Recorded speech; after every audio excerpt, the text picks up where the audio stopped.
Blizzard just announced a bunch of new updates on Phase 2 of Season of Discovery. They conducted a developer interview with the Comeback Kids and released a variety of small posts with a bunch of new information. So let's dive into what they announced and what this means for Phase 2 this upcoming Thursday. So one of the first big things that the Comeback Kids asked the game devs about was dual spec. And here is what they said. Starting off really quick, right off the bat, easily the most consistent and common questions we get under our YouTube comment section, we see on Reddit, the forums, has got to be about dual spec and if it's going to be coming in Season of Discovery. I'm sure you guys saw this one coming. I know you mentioned it at BlizzCon. You had a couple tweets here and there and teasers, hints and stuff. But with Phase 2 being like really big on class specs finally coming online, like Shadow Priest, Balanced Druid, Elemental Shamans, could you guys give us any updates on dual spec and if it's coming in Phase 2 or maybe later? We see dual spec as something that has the potential to be a really big gold sink, and so implementing dual spec at lower levels would be kind of challenging, especially since so many players, as you know, in Phase 2 will be saving up to buy their mounts. But as for later phases, y'all will just have to wait and see. Perhaps you should start saving up just in case.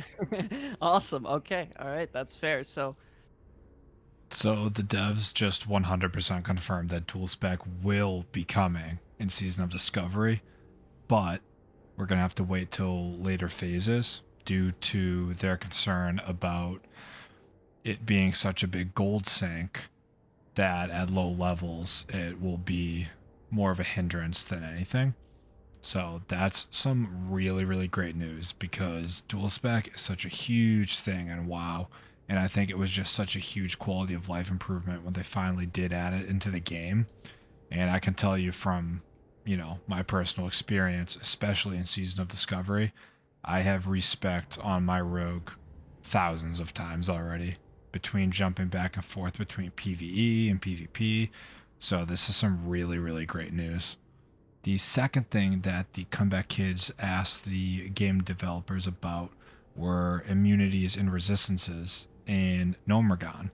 So originally in Classic WoW, in the Gnomeragan dungeon, the mobs and bosses had poison and bleed immunities or resistances. So let's see what they said. how maybe the resistances might work in there as well. I'm sure you guys have seen on the forums and stuff also. I know in BFD, certain bosses like Gamura had the high armor, Kelris, pre-nerf had a lot of high magic resist. Can we expect a similar type of situation heading into Gnomeragan with the mechanicals? Because, some of them are immune to a lot of different things. Can you give maybe some feedback and information going along that? Sure. So I think it's safe to say nothing will be outright immune to like bleeds and poisons and stuff like that. However, there will be likely additional resistance. It will certainly not be as punishing as BFD was to casters early on. That was probably too punishing, and we learned some lessons there. But yeah, I mean, we want to keep it thematic. Bosses having resistances is a very vanilla mechanic, and that's something we do want to keep thematic. But I don't think it's going to make a ton of difference in the long run to most classes. So I wouldn't stress about it too much, but there'll be a little something.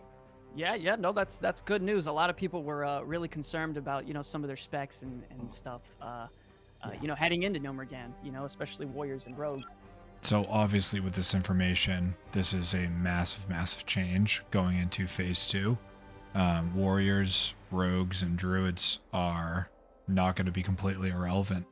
And I can tell you for certain that I'm stoked, because I cannot wait to try out this new poison build that pairs so well with the new runes that, have been added in the Season of Discovery. So that's really neat.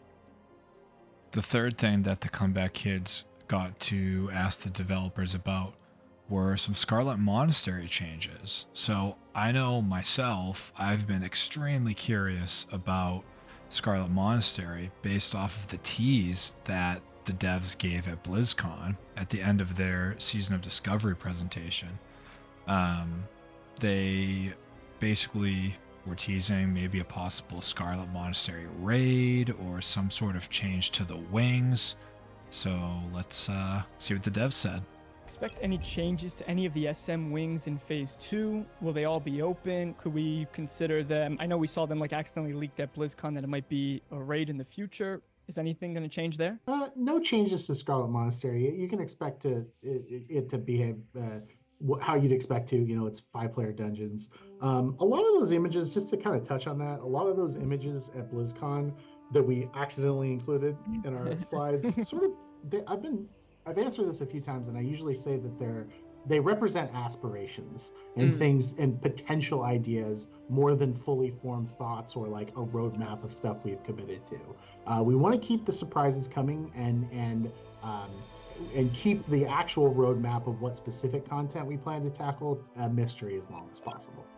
I myself am super excited about this confirmation that there will be no changes to Scarlet Monastery. My buddies and I are planning on running Scarlet Monastery basically all the way to 40, and we're trying to hit level 40 as fast as we possibly can. So I was a little concerned that they might make some changes, but this is good news for those tryhards out there. So those were the 3 big things that I wanted to kind of pull out of the interview that the Comeback Kids did with the game devs, and I just wanted to give the Comeback Kids a huge shout out. They did a really awesome job, and a lot of information was pulled from that interview, and I'm sure everybody else is super stoked that they got to ask some of the questions they did and got some confirmation on a bunch of unknown things. So thanks to the Comeback Kids. But Blizzard also released a bunch of other information in just some smaller posts, so I just wanted to go over a handful of those as well.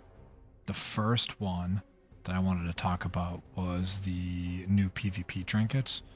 So they put out a post about the Greater Insignia PvP Trinkets.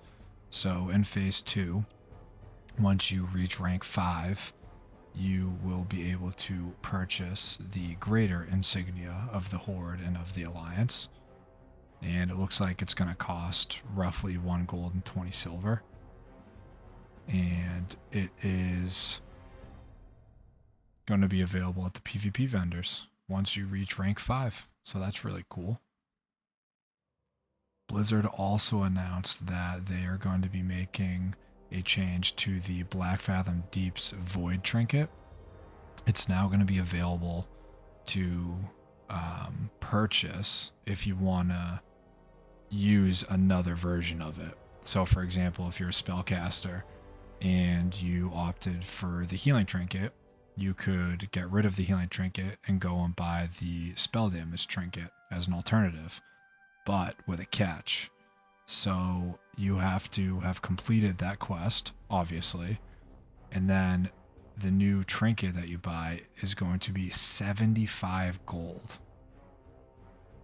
These trinkets are going to be sold by the NPC Rix Zizix in Booty Bay, and he's near the Port Authority.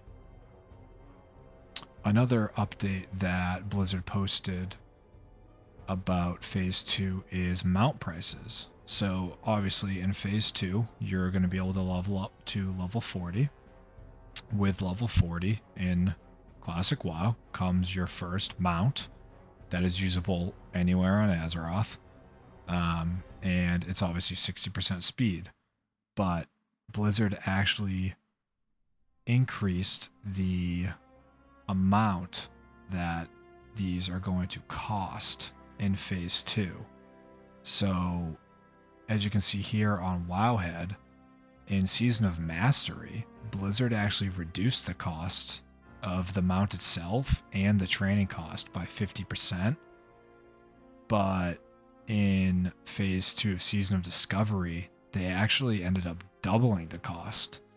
So the mounts themselves are going to cost 72 gold, and the riding skill is going to be 18 gold. And this ties right in with that Void Trinket addition that they put in. I think that they're really emphasizing some new gold sinks to combat all of the gold buying in Season of Discovery. So those were all of the really big updates that have come out the past day or so from the game developers going into Phase 2. So thanks for watching, and don't forget to like, comment, and subscribe if you enjoyed the video. Thanks for tuning in.